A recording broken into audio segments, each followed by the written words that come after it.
الله من الشيطان الرجيم. بسم الله الرحمن الرحيم. لقد كان لسبإ في مسكنهم آية جنتان عن يمين وشمال كلوا من رزق ربكم واشكروا له بلدة طيبة ورب غفور. فأعرضوا فأرسلنا عليهم سيل العرم وبدلناهم بجنتين ذواتي أكل خمط وأثل وشيء من سدر قليل ذلك جزيناهم بما كفروا وهل نجازي إلا الكفور. صدق اللہ العظیم.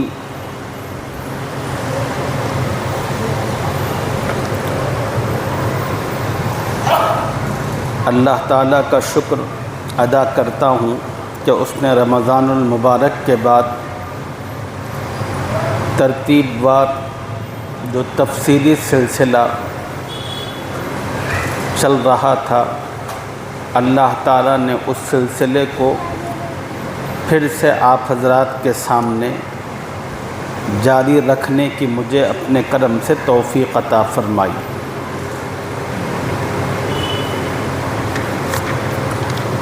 اور اللہ تعالیٰ سے دعا فرمائیں کہ اللہ تعالیٰ اس کا کلام صحیح طور پر مجھے سمجھنے اور سمجھانے کی توفیق عطا فرمائے، اور کلام الہی سے جو باتیں سمجھ میں آتی ہیں حق تعالیٰ ان باتوں پر عمل کرنے کی مجھے بھی اور آپ کو بھی توفیق عطا فرمائے.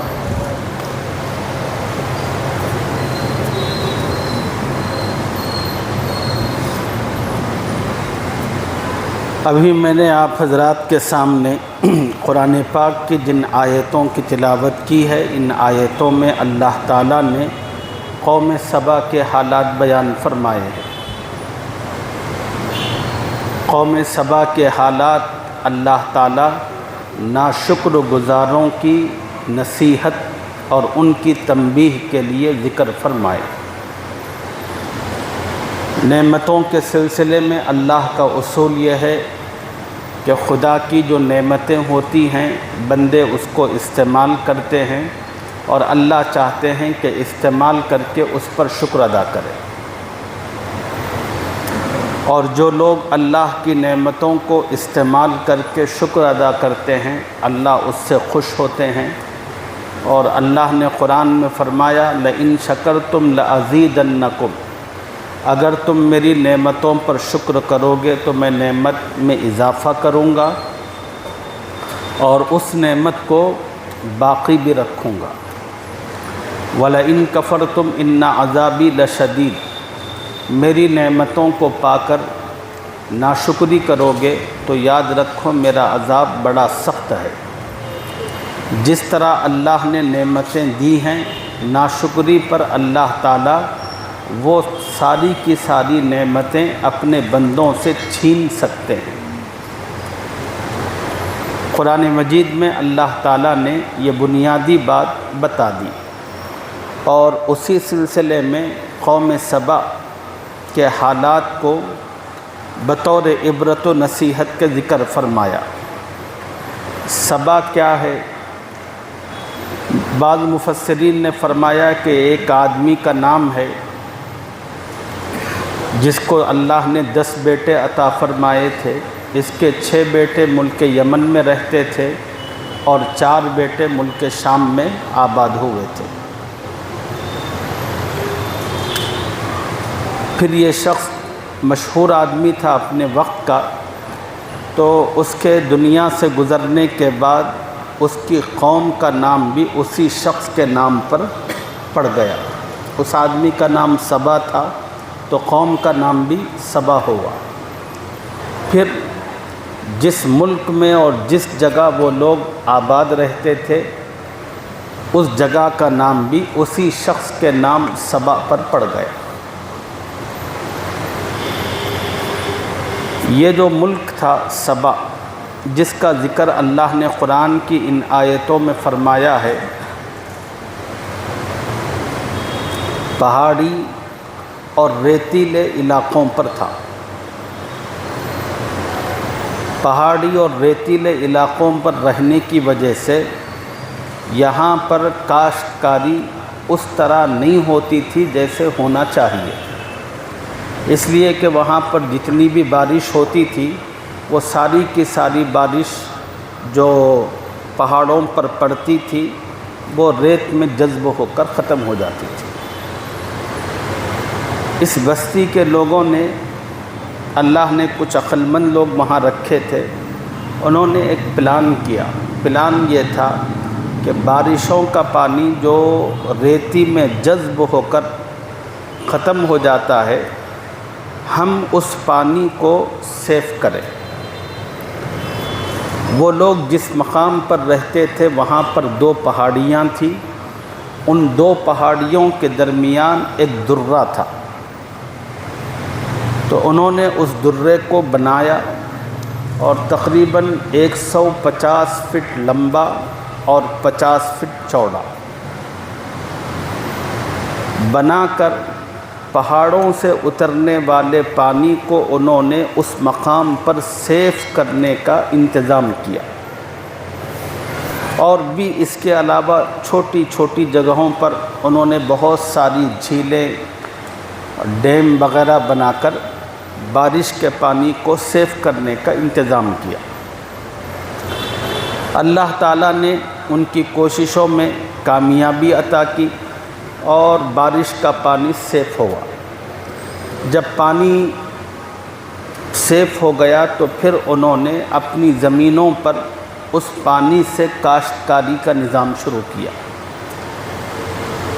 اب پانی کی موجودگی کی وجہ سے کل تک جو کاشتکاری نہیں ہو پاتی تھی، اب پانی کی فراوانی کی وجہ سے کاشتکاری ہونے لگی، اور دیکھتے ہی دیکھتے ان کی زمینیں ہریالی سے اور مختلف قسم کے پھلوں سے لہلہانے لگی، اور وہ ڈیم بھی اس زمانے کے اعتبار سے بہت بڑا تھا، اور اس میں پانی کا جو ذخیرہ ہوتا تھا وہ اتنا کہ سال کے 12 مہینے بڑی آسانی کے ساتھ قوم سبا کے لوگ اس پانی کو استعمال کرتے تھے۔ اور پانی کی زیادتی کی وجہ سے انہوں نے اپنے زمینی کاشت کے سلسلے کو بھی بڑھایا، حتیٰ کہ کاشت کا جو سلسلہ تھا، رقبہ تھا، وہ 300 میل تک تھا۔ اس پانی سے 300 میل تک کا جو علاقہ تھا وہ سرسبز و شاداب ہو گیا۔ قسم ہا قسم کے درخت لگائے گئے، گرم مسالوں کے، مختلف قسم کے فروٹ وغیرہ، اور ان باغوں کی وجہ سے اس میں جو پھل آتے تھے، اور وہ پھل جب وقت ہوتا تو ان کو توڑ کر مارکیٹ میں بیچا جاتا، تو اس کاشتکاری کے نظام کی وجہ سے دیکھتے ہی دیکھتے قوم سبا کے جو لوگ تھے ان کی مالی حالت بدل گئی۔ کل تک وہ لوگ پریشان رہتے تھے، اب بارش کے پانی کی وجہ سے جو کھیتی باڑی اور مختلف قسم کی فصلیں ہوتی تھیں ان سے جو پیسہ آتا تھا، اس پیسے کی وجہ سے ان پوری قوم کے دن بدل گئے، سب کے سب خوشحال، سب کے سب لکھپتی کروڑپتی ہو گئے، پوری قوم کے لوگ۔ اور وہ کاشتکاری جو ہوتی تھی وہ سال کے 12 مہینے ہوتی تھی، اس کے نتیجے میں ان 300 میل تک کے علاقے میں کی جو فضا ہوتی تھی وہ اتنی عمدہ اور پاکیزہ کہ آدمی بیمار بھی نہیں ہوتا تھا، پاکیزہ ہوا کی وجہ سے۔ اور وہاں پیسوں کی وجہ سے بڑی خوشحالی، امن و امان کا اس لیے کہ کوئی فقیر آدمی تھا نہیں وہاں پر، کوئی غریب نہیں تھا، تو اس وجہ سے کسی کو چوری کرنے کی، کسی کو کسی کے مال پر نیت خراب کرنے کی ضرورت ہی نہیں تھی۔ ہر آدمی کے پاس پیسہ تھا اور ہر آدمی اپنی جگہ خوشحال تھا۔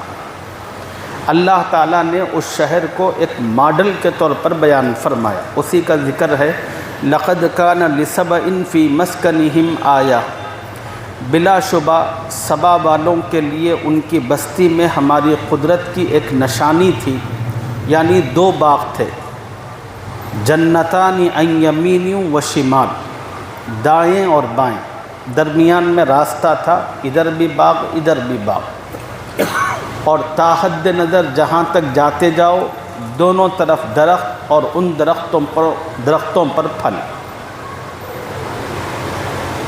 کلوا من رزق ربکم واشکروا لہ، جب اللہ تعالیٰ نے ان لوگوں کو ڈیم کی شکل میں پانی دیا اور ان کی زمینوں کو اللہ تعالیٰ نے آباد فرما دیا، تو خدا نے ان سے بس ایک مطالبہ کیا، کلوا من رزق ربکم واشکروا لہ۔ ہم نے ان سے کہا کہ اپنے پروردگار کا دیا ہوا رزق کھاؤ اور اس کا شکر ادا کرو، واشکروا لہ۔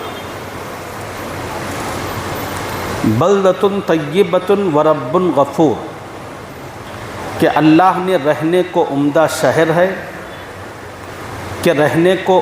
شہر ہے، اور بخشنے والا پروردگار ہے۔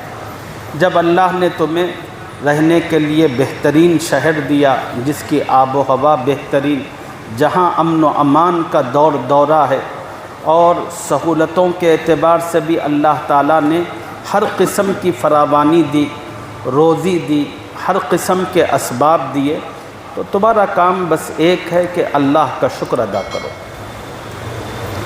فَأَعْرَضُوا، اللہ کہتے ہیں انہوں نے شکر گزاری کرنے کے بجائے ناشکری کی،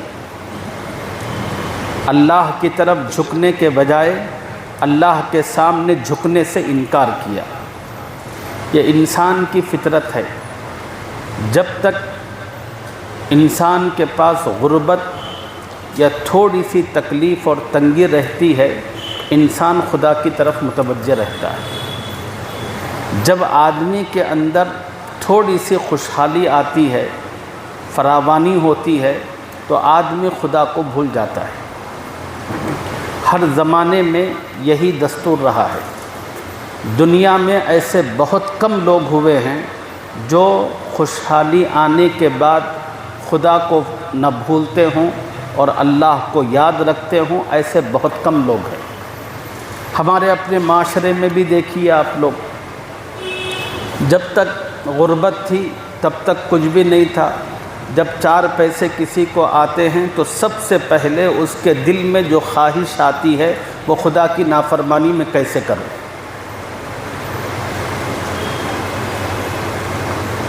کہ جس خدا نے پیسے دیے، جس خدا نے تھوڑی سی خوشحالی دی، سب سے پہلے آدمی کے دل میں اسی خدا کو ناراض کرنے کا جذبہ پیدا ہوتا ہے۔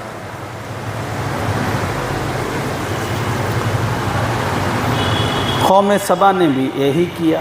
جب اللہ نے ان کو بہترین شہر، عمدہ آب و ہوا، کھانا پینا، سب چیزیں فراوانی سے دی، اور ان سے کہا کہ بھئی اللہ کے سامنے جھکو، اس کی عبادت و بندگی کرو، اس کا شکر ادا کرو، تو فَأَعْرَضُوا، تو انہوں نے ہمارے حکم سے اعراض کیا۔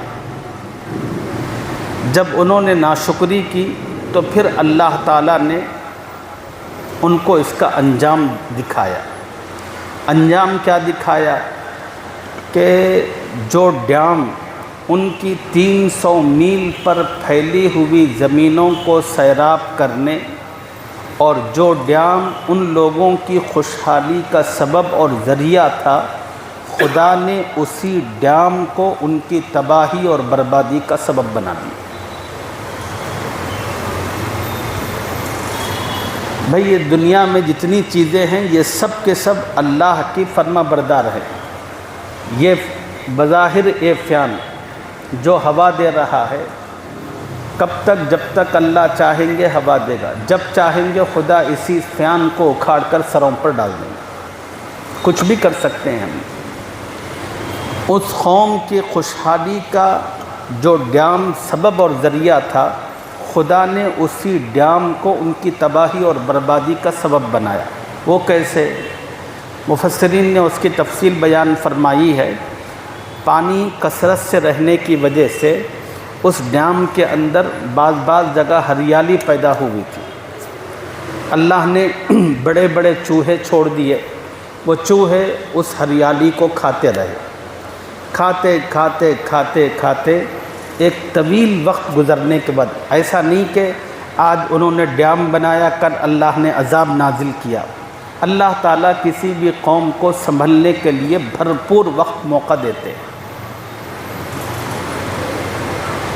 جب وہ قوم خدا کے دیے ہوئے ہر چانس، ہر موقع کو ضائع کرتی ہے تو پھر اللہ تعالیٰ کا عذاب حرکت میں آتا ہے۔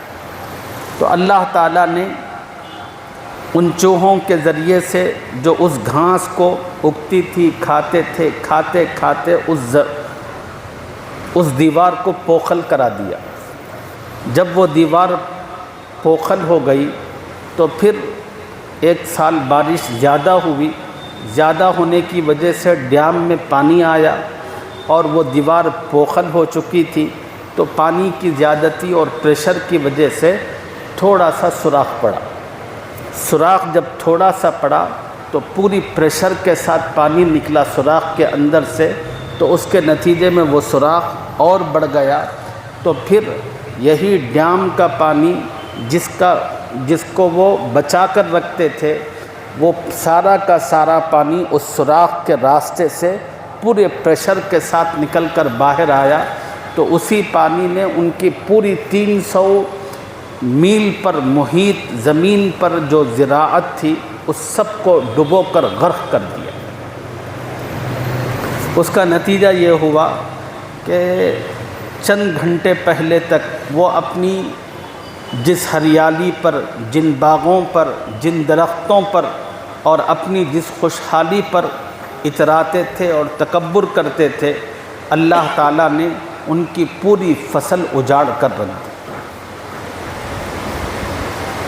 جیسے ہم لوگ ابھی بھی دیکھتے ہیں کہ سال میں 2-3 مرتبہ آندھرا کے علاقوں میں، کبھی ہمارے اپنے علاقوں کے اندر، کہ جو فصل بالکل کھڑی اور تیار رہتی ہے، اللہ تعالیٰ اچانک بارش بھیج دیتے ہیں، اور کبھی بارش کی زیادتی کی وجہ سے فصل تباہ ہوتی ہے، اور کبھی وقت پر پانی نہ آنے کی وجہ سے فصل تباہ ہوتی ہے۔ دونوں صورتیں ہوتی ہیں، اور اللہ تعالیٰ جب جو صورت چاہتے ہیں وہی صورت اپناتے ہیں۔ قوم سبا کے لیے بھی اللہ نے یہی کیا کہ وہ ہریالی بھری زمینیں دیکھتے ہی دیکھتے تباہ و تاراج ہو گئی، اور ان کے پاس جتنا سرمایہ تھا سب کا سب ختم ہو گیا۔ وہ لوگ جو کل تک کروڑ پتی اور لاکھ پتی کہلاتے تھے، سب کے سب بھیک منگے فقیر بن گئے۔ اسی کو اللہ نے کہا فَأَعْرَضُوا فَأَرْسَلْنَا عَلَيْهِمْ سَيْلَ الْعَرِمِ، انہوں نے ہمارے حکم سے اعراض کیا تو ہم نے ان پر سخت سیلاب بھیج دیا۔ وَبَدَّلْنَاهُمْ بِجَنَّتَيْهِمْ جَنَّتَيْنِ، ان کے دونوں باغوں کے بدلے میں ایسے 2 باغ دیے جن میں بدمزہ میوے تھے، اور جھاؤ کے درخت اور قدر قلیل بیری کے درخت، بشیء من صدر قلیل۔ ذالک جزیناہم بما کفروا، یہ ہم نے ان کی ناشکری کا بدلہ دیا۔ وہل نجازی الا الکفور، اور ہم ناشکروں ہی کو سزا دیتے ہیں، اللہ فرما رہے۔ اب یہ واقعہ آپ حضرات نے سنا، اور خدا نے اس واقعے کو قرآن میں ذکر کیا۔ یہ واقعہ نبی پاک صلی اللہ علیہ وسلم کی آمد سے ہزاروں سال پہلے کا ہے۔ اس واقعے کو خدا نے قرآن کا حصہ کیوں بنایا؟ قرآن کا حصہ اس لیے بنایا تاکہ امت محمدیہ قوم سبا کے اس واقعے سے نصیحت اور عبرت حاصل کرے۔ جس طرح وہ قوم اللہ تعالیٰ کی نعمتیں کھا کر ناشکری کی اور کفر کا راستہ اپنایا، اس طرح کا عمل امت محمدیہ نہ کرے۔ اگر امت محمدیہ بھی یہی کام کرے گی جو قوم سبا نے کیا تھا، تو جیسے ہم نے ان کو برباد کیا ویسے ہم ان کو بھی برباد کر دیں گے۔ یہ سمجھانے اور بتانے کے لیے اللہ تعالیٰ نے قوم سبا کا واقعہ ذکر کیا۔ دیکھیے، نصیحت کے دو طریقے ہوتے ہیں۔ نصیحت کا ایک طریقہ ہوتا ہے براہ راست بولنا، لیکن حضور اکرم صلی اللہ علیہ وسلم کی محبت کی وجہ سے اللہ تعالیٰ اس امت کا بڑا لحاظ فرماتے۔ اللہ تعالیٰ اس امت کو براہ راست نصیحت کرنے کے بجائے پچھلی قوموں کے حالات کو ذکر کرتے۔ پچھلی قوم کے حالات اسی لیے سناتے ہیں اللہ کہ تم اس جیسا مت کرو، سنانے کا مطلب۔ اور ہم لوگ ہیں جب قرآن پڑھتے ہیں اس قسم کے واقعے سنتے ہیں، ارے وہ واقعہ تھا، کہتے یہ وہ واقعہ تھا، لیکن اللہ بیان کیوں کر رہا؟ اس لیے بیان کر رہا کہ اس واقعے کے ذریعے اللہ آپ کو نصیحت دینا چاہتے ہیں، سمجھانا چاہتے ہیں کہ بھئی تم بھی ناشکری مت کرو، غلط راستے پر مت چلو۔ اور آج ہمارے مسلم سماج میں لوگوں کی زندگیوں کا جائزہ لے کر دیکھو، سب سے زیادہ آپ کو کوئی چیز کسی گھر میں نظر آئے گی تو وہ ناشکری ہوگی۔ تو اس لیے ناشکری کی جو وبا لت میں ہم مبتلا ہیں، اس سے باہر نکلیں۔ خدا نے جتنی نعمتیں دی ہیں، خدا کی ان نعمتوں پر شکر گزاری کریں کہ بھئی خدا نے کیا کم کیا ہے۔ ایسی ایسی نعمتیں اللہ تعالیٰ نے آج مسلمانوں کو دی ہیں، اس طرح کی نعمتوں کا تصور چند سال پہلے ممکن ہی نہیں تھا۔ جب میری اپنی عمر 8-10 برس کی تھی، اس وقت ہم لوگوں کو سال میں بڑی مشکل سے 1-2 جوڑے سلاتے تھے والدین، اور سب کے والدین کا یہی حال تھا جو مڈل کلاس تھی۔ وہی 1-2 جو جوڑے ہوتے تھے، یہی اسکول میں بھی پہنتے تھے، یہی شادیوں میں، ہر جگہ یہی پہنتے تھے۔ اور پھر کبھی یہ کپڑے پھٹ جاتے تھے تو انہی کپڑوں پر سلائی ہوتی تھی، انہی پھٹے ہوئے پیبند لگے ہوئے کپڑوں کو پہنتے تھے۔ چپل سال میں 1 مرتبہ 1 جوڑی دلائی جاتی تھی، اور اگر بدنصیبی سے کسی نے چوری کر لیے تو پھر ننگے رہنا ہے۔ باپ کو کبھی رحم آ گیا تو دلا دیا، ورنہ پھر 1 سال کا انتظار کرنا ہے۔ یہ تھا۔ اب وہ زمانے کے مقابلے میں اب موجودہ دور کو دیکھو، ایک باپ اپنے بیٹے کو سال میں 1 مرتبہ 5-5 7-7 جوڑے سلاتا ہے۔ کپڑے چپل جب دل چاہے 2-3 مہینے کے اندر جاتا ہے لاتا ہے، جاتا ہے لاتا ہے۔ کتنی فراوانی ہے کھانے پینے کے اندر۔ ہمارے اپنے بچپنے کے اندر جو ہم دیکھتے تھے کہ بڑی مشکل سے گھروں کے اندر تو کبھی کبھی گوشت بنتا تھا، روزانہ بس ترکاری ہی پر گزارا کرنا پڑتا تھا۔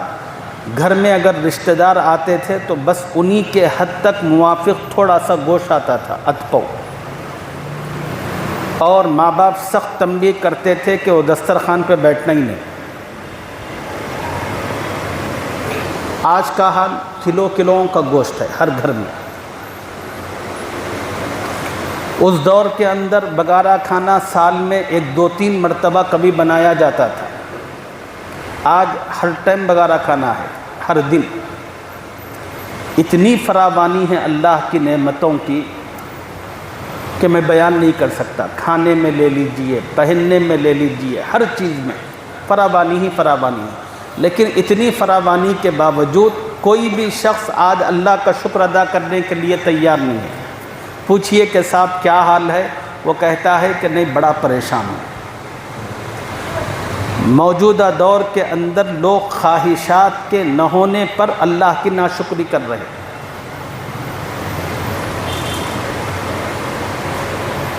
یہ جو رویہ ہے اس کو چھوڑنے کی ضرورت ہے، اس کو چھوڑیے۔ خدا نے جو دیا ہے اس پر اللہ کا شکر ادا کرنے کی عادت ڈالیے، اس مزاج کو اپنے اندر اور اپنے گھر والوں کے اندر پیدا کیجئے، پھر اللہ تعالیٰ کی برکت دیکھیے کیا ہوتی ہے۔ اگر ہم یہی ناشکری والا رویہ اپنا کر رکھیں گے تو کبھی بھی اللہ تعالیٰ کی پکڑ کسی بھی اعتبار سے ہو سکتی ہے۔ اللہ تعالیٰ اس پکڑ سے میری بھی حفاظت کرے، آپ کی بھی حفاظت کرے۔ اللہ مجھے بھی شکر گزاری کی توفیق عطا فرمائے، آپ کو بھی شکر کی توفیق دے۔ آمین یا رب العالمین۔ سبحان